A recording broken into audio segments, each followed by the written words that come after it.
I am now live on Instagram as well, so let me just put my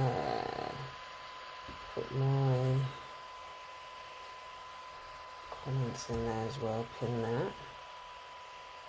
Okay, great, so that's done. So, greetings family, June Allen here, your racial sobriety mentor from juneallen.net at the Art of Greatness. And I teach black women how to heal from the impact of racism, from addiction to self-hate, with racial sobriety and personal empowerment. So today's topic is all about how, it's another question that I saw on my timeline the other day, and it was all about, how can I feel more connected to my children? Somebody was asking how they can feel a bit more, feel a bit more emotionally connected to them. So I thought it was a really good one to do. So, but before I get into the content, I'm going to go through some housekeeping.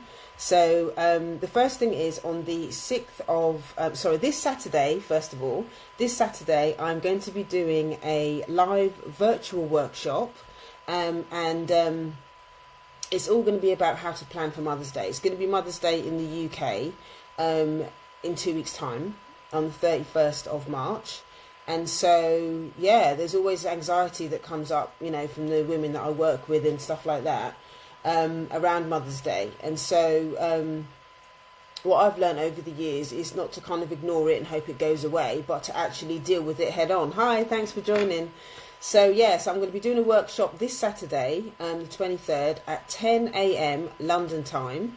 And I'm going to be going through the complete plan, like what you do, how you plan for Mother's Day, what you do on the actual day itself, and what you need to do after Mother's Day, how you can take care of yourself throughout that whole process, how to deal with enabling family members, how to take care of your inner child and stuff like that on the day. So I'm just going to be giving you some really simple techniques and tools to be able to get through Mother's Day. It might seem really trivial to people that, that have got, really good relationships with their parents. But for those of us that, have had challenging relationships with our mums, and it can become very upsetting. It can become a very upsetting time and quite isolating for a lot of people. So, I thought it was a good idea to kind of put that out there and give people an opportunity to know that they don't have to just suffer for the whole weekend, that there are things that they can do to take care of themselves, and it's okay, So click the link in the bio. It's heal.juneallen.net. It's heal.juneallen.net. That's heal.juneallen.net to get more details about that. Hi, thanks for joining.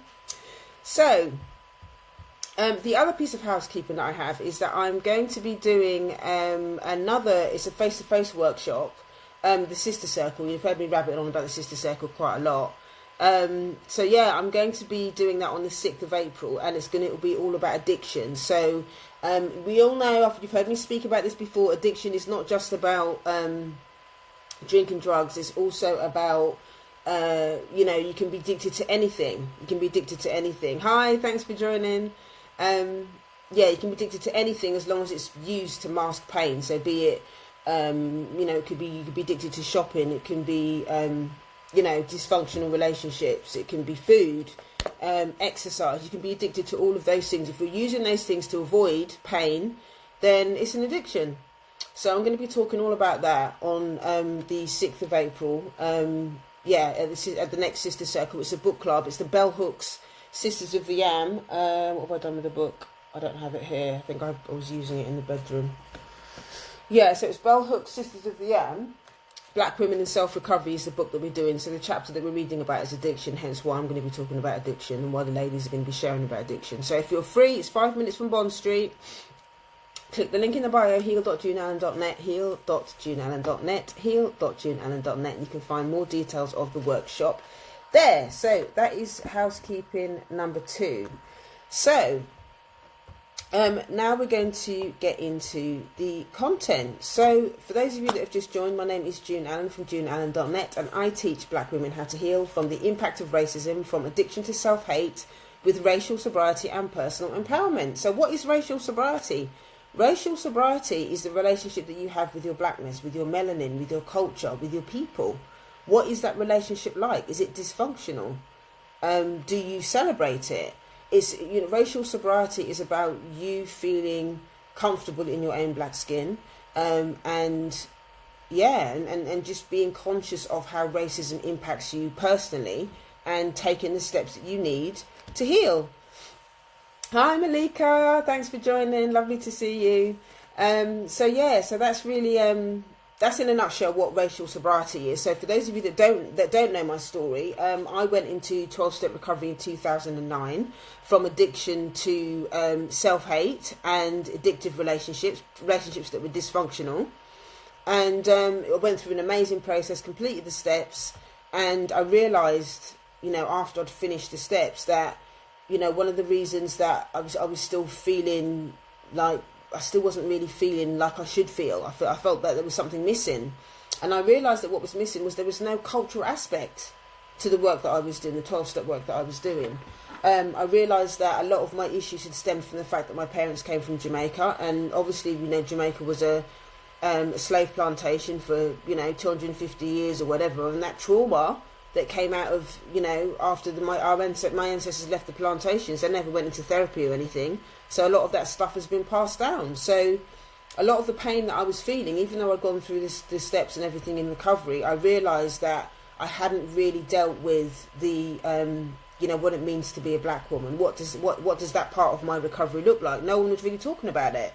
So, I started talking a lot more with other black people in recovery, and I started reading loads of books and all of that kind of stuff. And the things just started clicking, and I started feeling so much more confident about myself. I just felt able to kind of deal with life, to kind of, and have people in my life that were available. I wasn't picking people that were not good for me. I was much able to set better boundaries and stuff like that. Which was really great. So I started sharing a lot more about that, and the more I shared about it, the more other people, kept contacting me about it and stuff like that. Then that's how this platform, this community kind of evolved, just from me sharing stuff. And then, people come to me more to discuss this stuff, and it's been really good. It's been really, really good. So I'm really grateful to be able to use what I've learned, and to know that what I experienced, even though it wasn't very nice at the time, and it's still difficult sometimes, I've got tools, and it feels good for me to be able to share this stuff with you. So that's a little bit about my story for those of you that don't know. So we're going to get into today's content. So before I do that, I've got 3 requests. The first one is, if you don't understand anything that I'm saying, or if I'm using jargon or anything like that doesn't sound, that you don't understand, drop a note in the comments and let me know, so that I can obviously explain it a bit further. If you don't feel confident to drop anything in the comments, send me a direct message and I will answer the question there. The second thing is, if you know somebody that might be interested in this topic, the whole thing around how to connect with your children, tag someone that you think might be interested in this topic.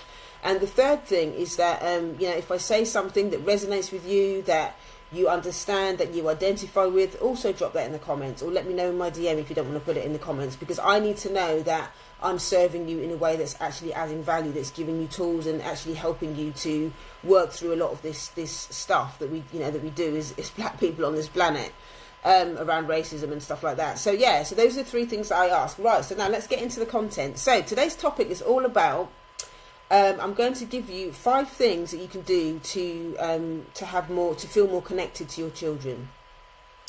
Now, what I will say at first is that, from a racism perspective, one of the reasons that, a lot of us as mums do feel disconnected to our children, and we're not able to connect to our children, is that, we're carrying a lot. We're carrying pain from the past, like I was saying before, about the whole slavery thing.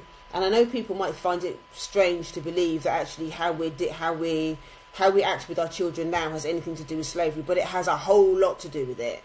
It has a whole lot to do with it, because the whole thing around how we were able to be controlled was, the whole institution around slavery was all about detachment, and that started very, very young. Our babies were taken away from our ancestors before they were a year old, so they never really had the opportunity to bond with their mothers in a healthy way. And there is so much that we learn about ourselves and about our environment and about our families and about our community through that bonding process, that if we don't have the opportunity to bond with our mothers or our parents, at an early stage, then that creates a lot of, that creates a lot of difficult things. It creates a lot of difficult things, and we don't learn a sense of self because we don't have anything to model that on. And if that person's always in pain, or for whatever reason, or they're traumatized or whatever, you think about our ancestors now, it's going to be very hard for them to connect to their child when they're in a lot of pain. So if you think about how that stuff has been recycled down the generations, I hear from a lot of black women, saying that, my mum's really cold. I don't understand why my mum's really cold. She can't show me empathy. When I speak to her, she can't hear me.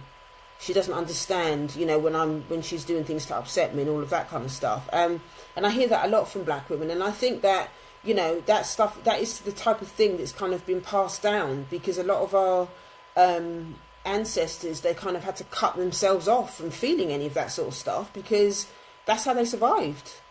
That's how they survived. And so in our homes now, there are a lot of us as black women who find it difficult to connect with our children in a healthy way, because we're still, we're trying to figure out all of that stuff that was passed down to us. And this was something that was a really painful part of my recovery, actually. And I'm going to do a broadcast next week about parenting in recovery, what that means and what that looks like. But yeah, the whole thing around being a parent and and I was really conscious that I almost felt like my heart felt like stone, like I couldn't connect to my child, and that was really upsetting. But over the years, I've learned, I feel more connected to my daughter now, because as I've connected more with myself, I've been able to connect more with her. So yeah, I mean, obviously I'll talk more about that as I go through these areas, these 5 things that you can do to stay more connected to your child. So the first thing that I want to share is that to remember that obviously this is going to be age appropriate depending on how old your child is, but there's 3 key areas during every day that it's important for you to remember. And the key is to look for points for connection. Look for connection points during the day. Don't just kind of get up and kind of, roll through the day and just kind of be reacting to everything that's going on. Be conscious about moments during the day when you can actually connect with your child. So with my daughter, she's 11 now. So the 3 key points that are important for connection are first thing in the morning, so the greeting. How do you say good morning to your children? Do you give them a hug? Do you kind of dive out of the bed and just start, going into one about your room's not tidy and whatever. The first few minutes that your child experiences you in the morning is very important for them to feel connected. It's almost like, from a human perspective, it's almost like the child sort of tapping and saying, do I feel safe?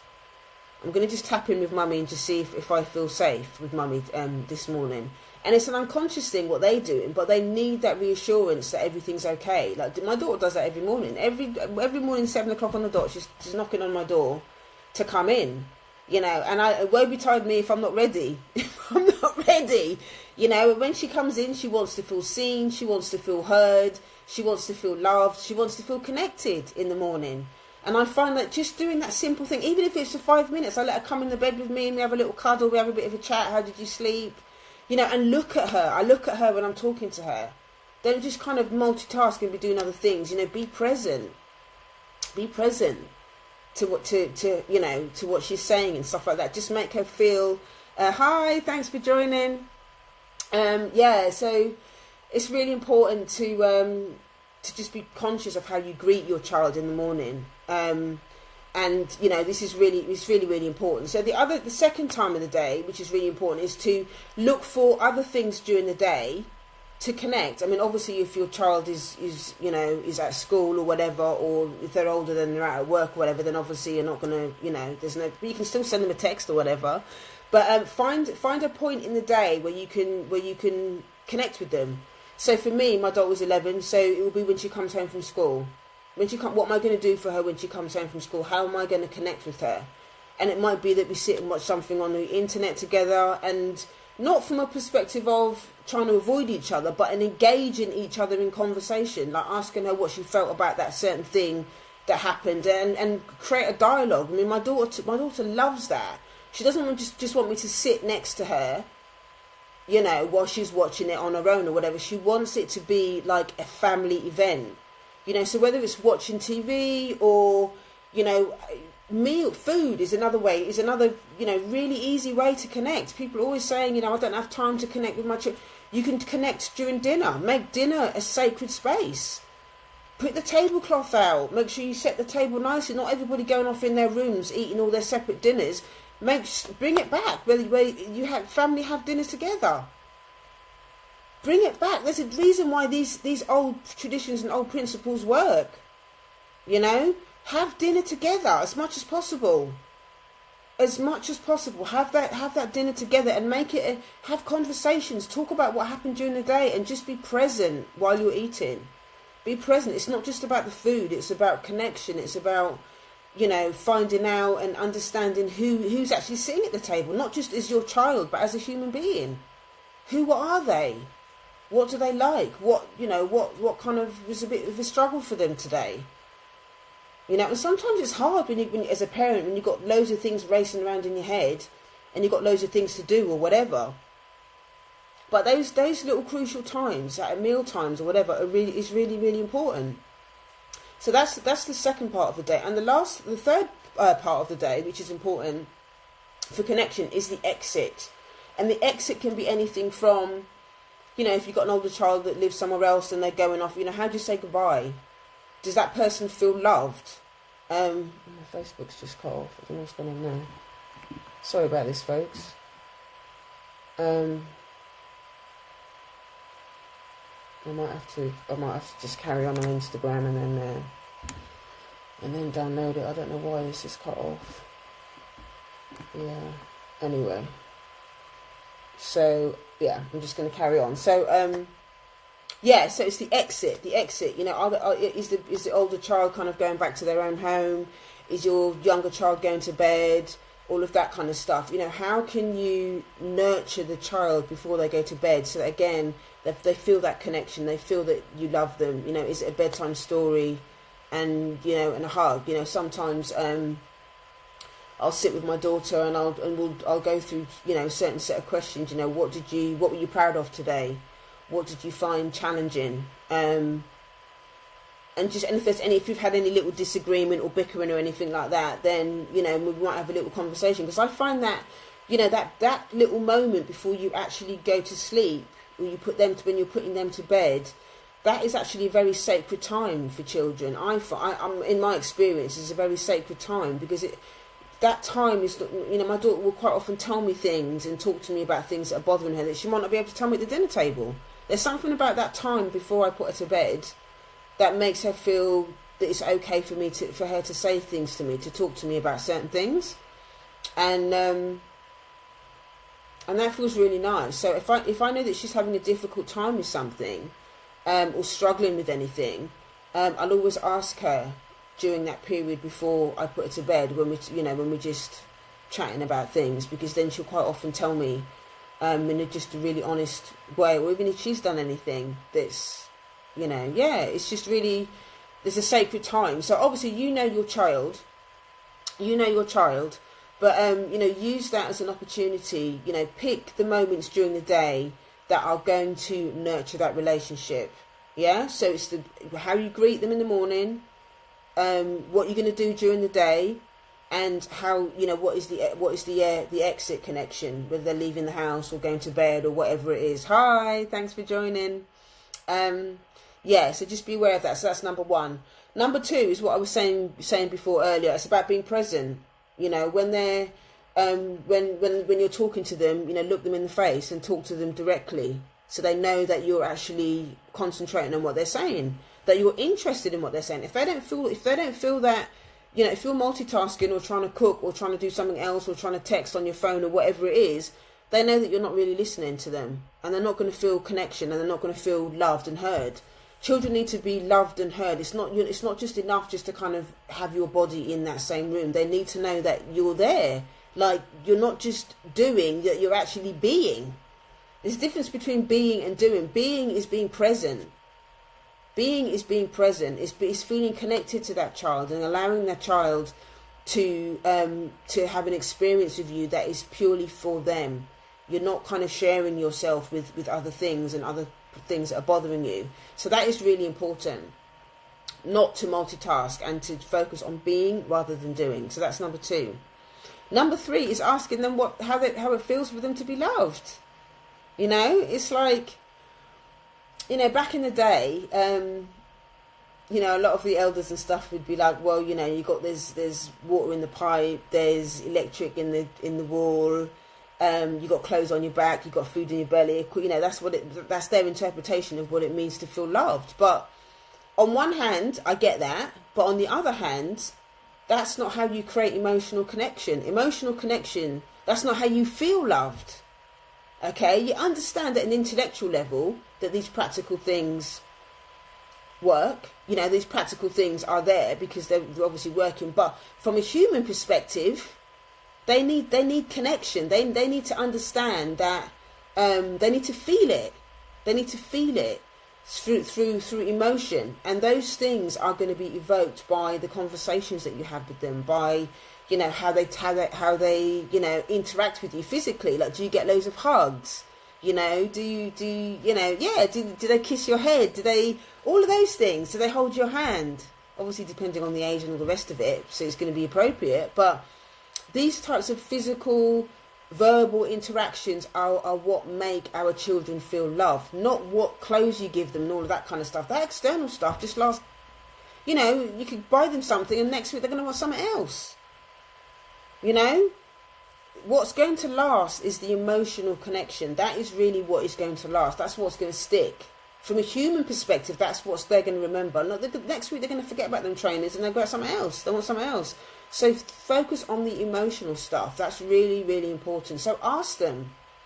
Ask your children what is it that you can do for them that makes them feel loved. I do that to my daughter as well, and she will tell me. She'll tell me things like, you know, I like it when you make apple crumble.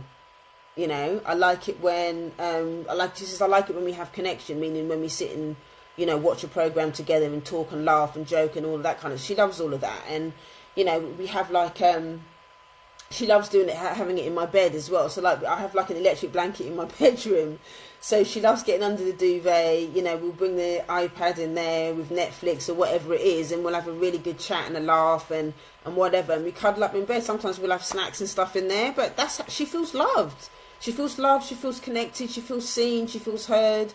You know, she's feeling that I'm interested in her as a human being, and I'm accepting of her as a human being.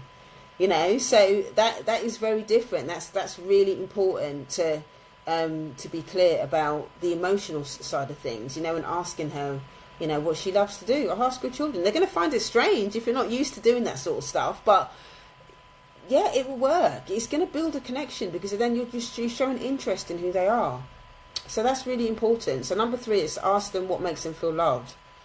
Number 4 is to be intentional about creating love, what I call love bomb days. Now, I heard about this concept a few years ago, about what a love bomb is. And what a love bomb is in terms of you know, my daughter, is basically to pick a day or you know, discuss a day that's appropriate, and on that particular day, you know, the child gets to choose, you know, what you're going to eat and what you're going to do. And even if it's really, really silly or whatever, going to the cinema or, you know, going to some play centre to, I don't know, jump around with plastic balls or go on a trampoline or whatever it is, you know, you give the child an option to choose things that she wants to do. And you don't complain as a parent. You don't complain, you don't moan. You do those, obviously within reason. I'm not saying that you should do things that you really totally want to do, like skydive or whatever. You know, you don't I'm not saying don't put yourself in danger or anything like that. But yeah, it's about giving or maybe you ask the child to pick, you know, 3 to 5 things, and maybe you pick the 3 that you feel comfortable doing or something like that. You know, otherwise you don't want to feel obligated to do stuff that you really, really hate, because otherwise you know the connection is just not going to happen. So yeah, so be intentional about scheduling love bomb days with your children. If you've got multiple children, you know, do it do it separately with them, so they feel like they, the individual children are getting seen and heard as well. I've only got one, so obviously it's easier for me to just when I've got one. But I know that there are a lot of you out there that've got multiple children, so it's important to try and do that. And I'm not saying, obviously, we all lead busy lives and we've all got stuff that we need to be doing, but it's also important to schedule it, even if it's once a month with each child. Even if it's every other month with each child, or whatever works for you. But as long as you schedule something and do something and let the child know when it's going to happen, they're going to get excited about it. They're going to be like, yeah, I've got my time with mummy today. And like this weekend, so I'm doing a love bomb thing this weekend with Zoe, actually. She's not going to her dad's. And we're doing a beauty day. We're doing a beauty day. So, I said that we would go into town and I'd get some nail varnish, we'll paint each other's toes. Come back, we might go to the cinema, I don't know, we haven't decided whether we're going to go to cinema or sit at home, because quite often she likes to be at home because we can make our own popcorn, and, we can sit in the comfort of our own home under the electric blanket, and, just eat loads of snacks and just watch movies and just chill. It's really simple. It doesn't have to cost a lot of money. It doesn't have to cost a lot of money. At the end of the day, my daughter just wants to know, or children just want to know, that you see them and that you hear them and that you appreciate them. So just pick these small things. Really, just don't give yourself a hard time and think it has to be some big thing that's going to cost a lot of money. Just keep it simple. Keep it simple. Just keep it really, really simple. So that's number 4. Be intentional about creating love bomb days for your children. And the last one is do your own healing work. If you want to feel more connected to your child, then you have to be more connected to yourself. If you can't connect to yourself, if you're disconnected from your own inner child, it's going to be harder for you to connect to your actual child. So you've got to do your own healing work, and that means, if you've had a traumatic childhood, or you've had a difficulty growing up, if you grew up in an environment that was abusive or whatever, then do the work around that, and that can be from, seeing a therapist or going into recovery, reading some books and stuff like that on trauma. There's plenty of trainings and stuff that I have as well that can help get you started. If you click the link in the bio, heal.juneallen.net, that's heal.juneallen.net. I have plenty of online trainings that you can watch that are going to get you started. There's I have a thing at the moment, it's an ebook with 30 tools for racial wellness, and that's basically about well-being and stuff like that. So you can get that in the link as well, heal.juneallen.net. I'm just trying to think what else I've got. In terms of mothers and daughters as well, I have like things about setting boundaries around. If you're a wounded daughter and you've got a difficult relationship with your mum, there's a training on boundaries. If you click the link in the bio, there's a lot of stuff in there. There's another training called Rise of the Sacred Sister, where you'll get the opportunity to kind of explore your femininity and all of that kind of stuff, who you are as a woman. Because when you feel better about yourself, you're going to have a lot more to pass on to your children. You can't give your children what you don't have, and if you don't do your own personal work, raising a child or trying to connect with your child is going to be really triggering for you, because you've got a lot of your own stuff that's unhealed, and your child is going to trigger and stir up a lot of that stuff, consciously and unconsciously. So it's really, really important for you to do your own work. Break the cycle. Break the cycle by doing your own work and give your children what they deserve. Your children just want to be loved. They just want to be seen. They just want to be heard. And your inner child wants the same. But it's not your child's responsibility to fix that part of you, or to make, to soothe that part of you. You have to do it. You have to do it. You have to do your own work. If you're interested in wanting to find out more about self-healing and all of that kind of stuff as well, you can come to the book club. Come to the book club on the 6th of April. And, it's a wonderful space. You'll get tools as well to learn about the characteristics of self-hate, the promises of sacred self-love, and tools for your empowerment. So again, that's click the link in the bio, heal.juneallen.net. That's heal.juneallen.net. That's heal.juneallen.net. So those are the 5 things. Those are the 5 things about how you can connect more with your child. So I'll just go through them again quickly. So the first one is pick the areas during the day that are going to help you connect to your child. So how do you greet your child in the morning? What do you do with them during the day? What simple areas of the day can you actually consciously connect with your child?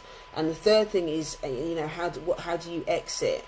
How do you exit that, the relationship for that particular day when they go to bed or when they leave the house or whatever?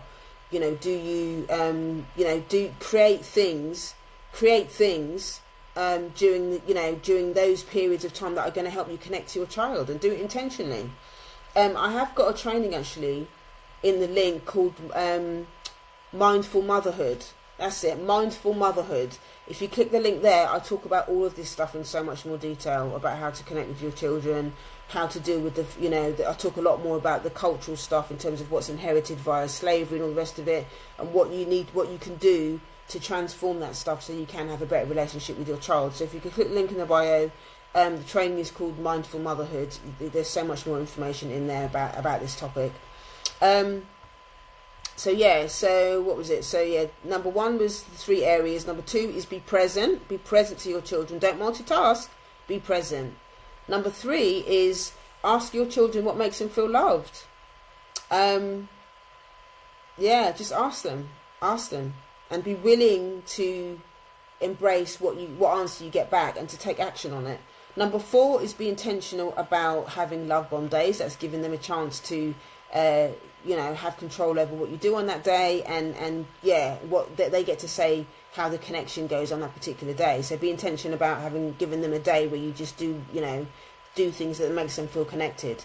And the last one, number 5, is to do your own healing work. When you feel more connected, your children are going to feel more connected. So that's it. That's the 5 things. So if you know somebody that's interested in what I've just shared, and wants to feel more connected to their children, tag them, share it with them, email them.